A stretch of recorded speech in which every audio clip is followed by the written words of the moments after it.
Welcome learners.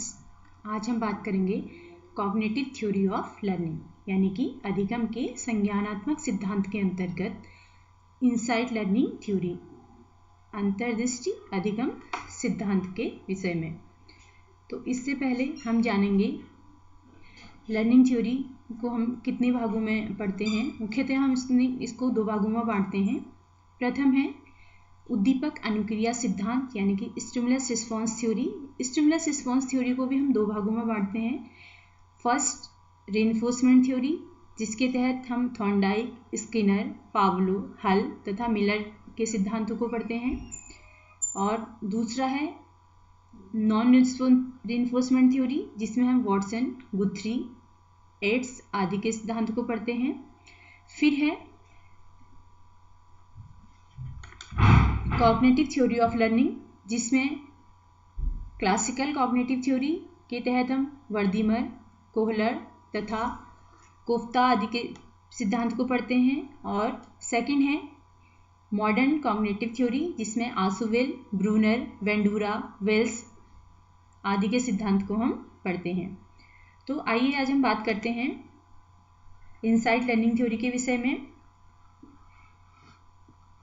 अंतर्दृष्टि अधिगम सिद्धांत यानी कि सीखने के इस सिद्धांत को अनेक नामों से जाना जाता है, जिसमें कुछ नाम हैं गेस्टाल्ट सिद्धांत, पूर्णाकार सिद्धांत, समग्र सिद्धांत, पूर्ण आकृति सिद्धांत, अंतर्दृष्टि सिद्धांत या सूझ सिद्धांत, इनसाइट थ्योरी नामों से इनको जाना जाता है।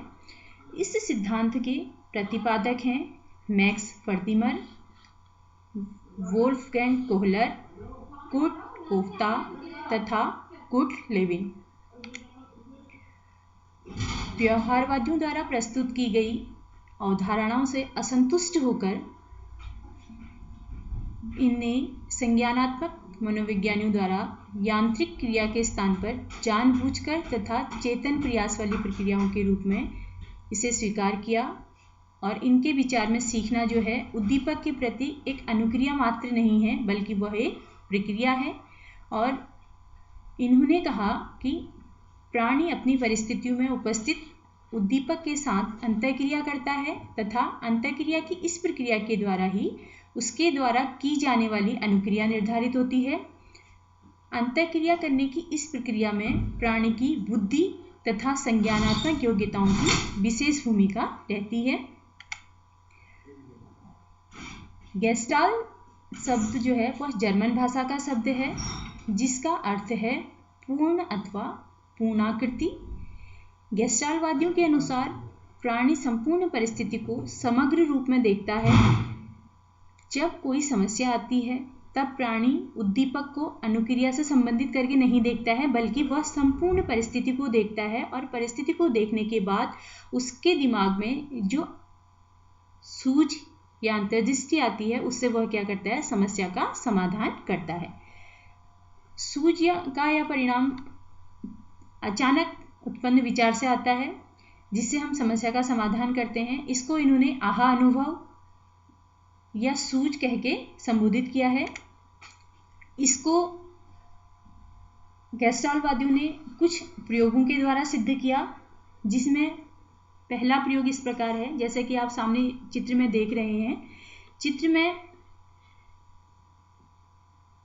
सुल्तान नाम का एक चिंपांजी है, जिसको पिंजरे में बंद कर दिया गया है। और उस पिंजरे की छत पर केले को इस प्रकार से रख दिया कि चिंपांजी बिना किसी सहायता से उस पर ना पहुंच सके। तो पहले चिंपांजी क्या करता है, केले को प्राप्त करने के लिए उछल कूद करता है। और जब वह उसको प्राप्त नहीं कर पाता है तो उसके बाद वह आसपास की परिस्थिति को ऑब्जर्व करता है और उसके बाद देखता है कि वहाँ पर एक बॉक्स पड़ा हुआ है, और उस बॉक्स को वह केले के ठीक सामने रखकर उसके ऊपर चढ़ के केले को प्राप्त कर लेता है। फिर दूसरा प्रयोग इनने एक और किया। इस प्रयोग में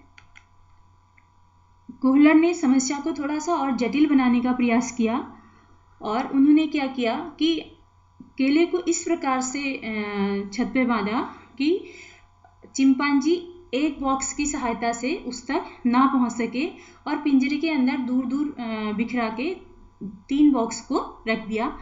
तो यहाँ पर भी चिंपांजी ने इसी तरह पहले केले को जंप करके लेने का प्रयास किया, फिर जब उसने देखा कि वो नहीं पहुँच पा रहा तो उसने एक बॉक्स रखा, फिर भी उसने देखा कि वो नहीं पहुँच पा रहा, फिर उसने दूसरा बॉक्स रखा और तभी भी नहीं प्राप्त कर पाने के बाद उसने तीसरा बॉक्स रखा और केले को आराम से प्राप्त कर लिया, जैसा कि आप चित्र में देख रहे हैं।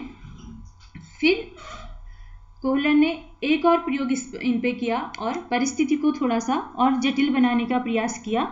परिस्थिति को जटिल बनाने के लिए कोहलर ने सुल्तान को एक पिंजरे में बंद कर दिया तथा पिंजरे के अंदर एक छोटी छड़ी डाल दी और पिंजरे के बाहर एक बड़ी छड़ी रख दी और वह इस तरह से वहाँ पे रखी कि सुल्तान पहले छोटी छड़ी से केले को अपने पास खींचने का प्रयास करता है और जब वह छोटी छड़ी से केले को नहीं खींच पाता है तो वह फिर बड़ी छड़ी को उठाता है और बड़ी छड़ी से केले को अपने पास खींचकर केला प्राप्त कर लेता है। इसी प्रकार कोहलर ने फिर एक और प्रयोग इन पर किया और इस प्रयोग को उनने और थोड़ा जटिल बनाने का प्रयास किया। इस प्रयोग में उनने सुल्तान को पिंजरे में बंद करके पिंजरे के बाहर केला इतनी दूरी पर रखा कि 2 छड़ियों को जोड़कर बनी बड़ी छड़ी की सहायता से ही केले को पिंजरे में खींचा जा सकता था। तो कोहलर ने दोनों छड़ी, जिनकी बनावट इस प्रकार थी कि वह एक दूसरे से सरलता से जुड़ सके, पिंजरे में रख दी, परंतु इन दोनों छड़ियों में एक पतली ठोस छड़ी थी और जबकि दूसरी छड़ी से एक और ऐसा छेद था जिसमें पतली छड़ी को आसानी से फंसाया जा सके। और केले को बाहर रखकर देखकर सुल्तान पहले हाथ पैर छटपटाता है और हाथ से केले प्राप्त करने का प्रयास करता है और जब वह नहीं कर पाता है तो वह एक छड़ी को लेता है और उससे केले के खींचने का प्रयास करता है और जब वह उस छड़ी से भी केले प्राप्त नहीं कर पाता है तब वो आसपास देखता है, ऑब्जर्व करता है और देखने के बाद फिर दूसरी छड़ी को अपने पास देखता है और देखने के बाद वो देखता है कि दूसरी छड़ी में एक छड़ी में होल है और दूसरी छड़ी पतली है जिसको उसके अंदर उसे आसानी से फंसाया जा सकता है और वह दोनों छड़ियों को आपस में जोड़कर केले को खींच लेता है। तो इन प्रयोगों के आधार पर कोहलर ने सिद्ध किया या गेस्टाल्टवादियों ने सिद्ध किया कि सीखते समय प्राणी परिस्थिति को पूर्ण रूप में देखता है तथा उसमें उपस्थित विभिन्न संबंधों को समझकर उसका मूल्यांकन करके ही बुद्धिमत्तापूर्ण उचित निर्णय लेता है। जैसा कि हमने इन चारों प्रयोगों में देखा कि उसके सामने अलग अलग प्रकार की परिस्थितियां होने के बाद भी वह उन परिस्थितियों का ऑब्जर्व करके उन परिस्थितियों में अपनी समस्या का समाधान कर लेता है, यानी कि जो केले वो प्राप्त करना चाह रहा था उन्हें वो आसानी से प्राप्त कर लेता है। तो कोहलर तथा अन्य गेस्टाल्टवादियों के द्वारा किए गए प्रयोगों से समस्या समाधान जैसे उच्च स्तरीय अधिगम में बुद्धि तथा अन्य संज्ञानात्मक योग्यताओं की भूमिका को इस प्रयोगों के द्वारा सिद्ध किया गया और गेस्टाल्टवादियों ने अधिगम में प्रयास और त्रुटि के विचार तथा उद्दीपक और अनुक्रिया के संबंधवाद का खंडन किया। उनने कहा कि प्रयास और त्रुटि व उद्दीपक अनुक्रिया के संबंध से ही हम लर्निंग नहीं कर सकते हैं या उसी से हम समस्या का समाधान नहीं कर सकते हैं, उसके लिए हमें सूझ का होना भी और बुद्धि का होना भी आवश्यक है। गेस्टाल्टवादियों के द्वारा अधिगम को उद्देश्यपूर्ण बताया गया और साथ ही साथ उन्होंने कहा कि यह खोजपूर्ण भी है और सृजनात्मकता भी इसमें होती है। गेस्टाल्टवादियों ने जो सिद्धांत दिया उसकी कुछ विशेषताएं इस प्रकार हैं। सीखने की प्रकृति जो है वो संज्ञानात्मक होती है, जैसा कि अभी इस एग्जाम्पल के माध्यम से भी उन्होंने सिद्ध किया। और दूसरा है सीखना धीरे धीरे न होकर अचानक होता है। अचानक होता है यानी कि जो चिंपांजी है वो आसपास की परिस्थिति का ऑब्जर्वेशन करता है और ऑब्जर्वेशन के अकॉर्डिंग उसके माइंड में सूझ आती है और उस सूझ के द्वारा वो क्या करता है, अपनी समस्या का समाधान कर लेता है। और सीखने की प्रक्रिया यंत्रवत भी नहीं होती है, जैसे कि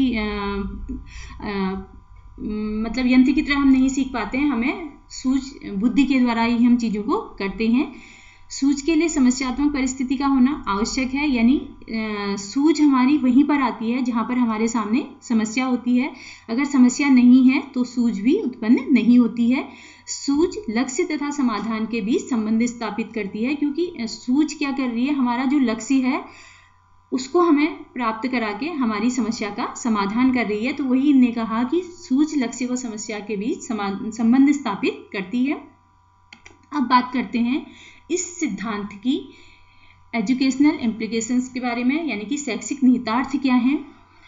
यह सिद्धांत वातावरण की महत्ता को स्थापित करता है और शिक्षण के दौरान ऐसा वातावरण अथवा परिस्थिति प्रस्तुत करनी चाहिए जिससे विद्यार्थियों में अंतर्दृष्टि उत्पन्न हो सके। इनका मानना है कि सीखने में वातावरण एक महत्वपूर्ण भूमिका निभाता है, तो इसलिए शिक्षक को सीखने के दौरान अच्छा वातावरण निर्मित करना चाहिए। सेकंड है, यह सिद्धांत बुद्धि, सृजनात्मकता, कल्पना, तर्क आदि संज्ञानात्मक योग्यताओं का विकास करने में उपयोगी सिद्ध हो सकता है। इसके द्वारा हम ये बुद्धि, सृजनात्मकता, कल्पना, तर्क को बच्चे के अंदर जगा सकते हैं। और यह सिद्धांत सीखने की प्रक्रिया में यांत्रिकता के प्रत्यय का खंडन करता है, यानी कि हम मनुष्य को यंत्रवत कोई भी चीज़ नहीं सिखा सकते हैं।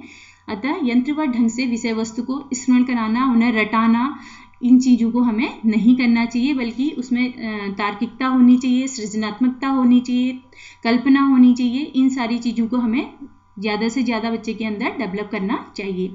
यह सिद्धांत स्वयं परिस्थितियों का अवलोकन करके तथा सूझ के द्वारा खोज करके सीखने पर बल देता है, यानी कि लर्निंग बाय डूइंग। ये कहता है कि आप देखिए, परिस्थिति को ऑब्जर्व कीजिए, ऑब्जर्व करने के बाद आपके अंदर उस समस्या से निकलने के लिए स्वयं एक सूझ उत्पन्न होगी और उस सूझ के द्वारा आप जो समाधान प्राप्त करेंगे वह लर्निंग जो होगी आपके लिए स्थायी लर्निंग होगी और उससे आप ज़्यादा अच्छा सीख सकेंगे।